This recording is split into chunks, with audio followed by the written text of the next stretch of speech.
Hey guys, LevelCap here. Today we're taking a look at Season 3 for the cycle. This season is called Stormchasers and includes new challenges, 2 new characters, both a free and paid battle pass, a new contract, and a new hub area called Prospect Station. And I'd like to give a special thanks to Jaeger Development for sponsoring this video. I've played the cycle before, I absolutely love it, so it's really fun checking out Season 3. Now for those of you who don't know, the cycle is a free-to-play PvP and PvE Battle Royale mashup game. If you want to check it out, click the link in the video description. Now, a few months ago, I made my first impressions on the cycle. It's a pretty interesting game that just absolutely surprised me. It's an awesome blend of challenges that you can jump between PvE and PvP elements during a match without relying on hunting down other players to keep things interesting. Activating a contract can spawn enemies nearby, which can draw attention to other enemy players. So pretty much everything you do in the world tends to attract other players to your location. So even if you are trying to go the PvE route mostly during a match, you're probably going to run into enemy players regardless. So you always have to play in a mode where you're ready for anything to happen. Now, the new contract that just got added with Stormchasers embodies this quite literally. The new resource train drives around the map, and whoever controls it gets points towards completing the contract. It winds its way through the map, mostly above ground, but some of the track takes it through valleys and under overhangs. Sitting on the train gives you a decent position to defend it from, but it also kind of makes you a sitting duck for other players. It's a very high risk, high reward contract that pretty much guarantees constant PvP action. Many of the other contracts have you defending a stationary point on the map.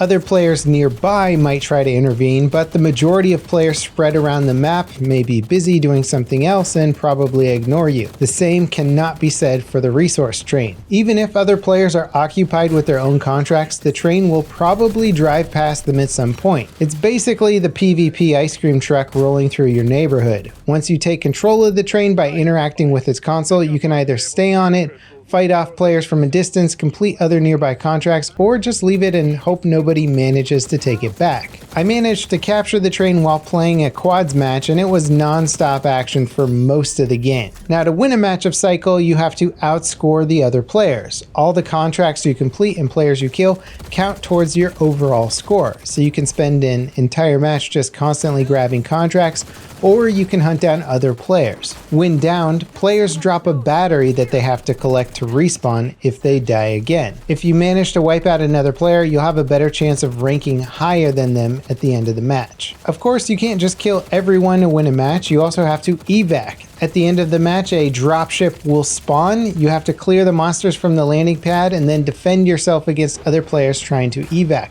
The whole evac system makes the end of the match really exciting without it needing to be the last person standing in order to finish the game. You can either evac as soon as the ship is ready or stick around and pick off players as they try to get out. The points you earn by completing contracts gives you money to spend on weapons and upgrades throughout the match.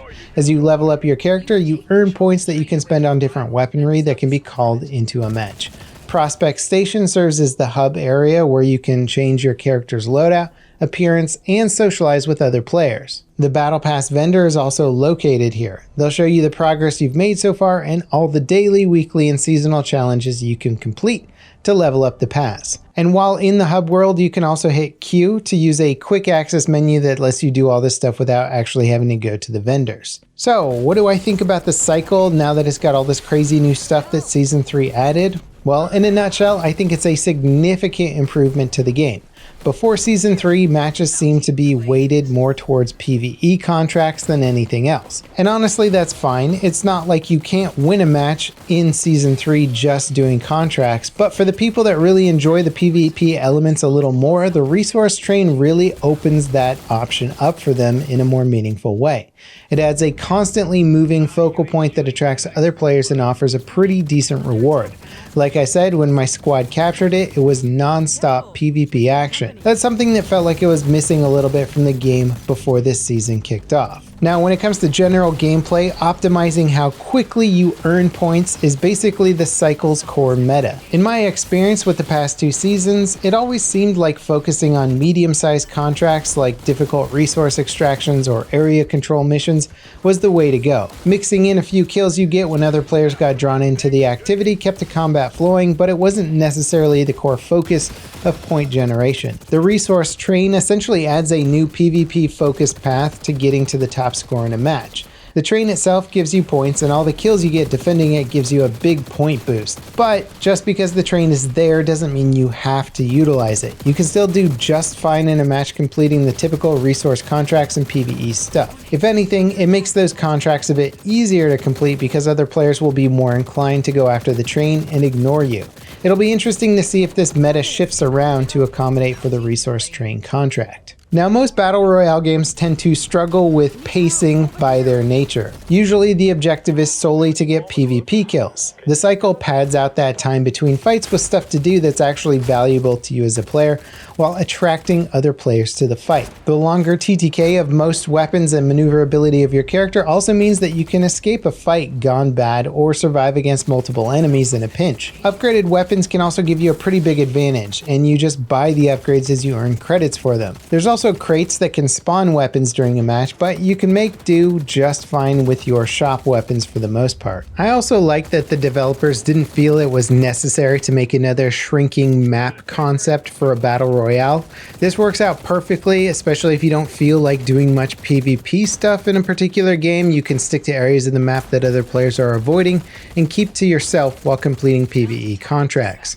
Now, overall, Stormchasers is a pretty major update for the game. The addition of the resource train contract gives PvP players a way of getting right into the action. The new hub world adds a lot of personality and character to the game, and the massive list of challenges to complete keeps every match feeling like a fresh experience. And being a free-to-play game, you might expect the cycle to have some pay-to-win elements, but all the real money transactions are purely for cosmetic stuff.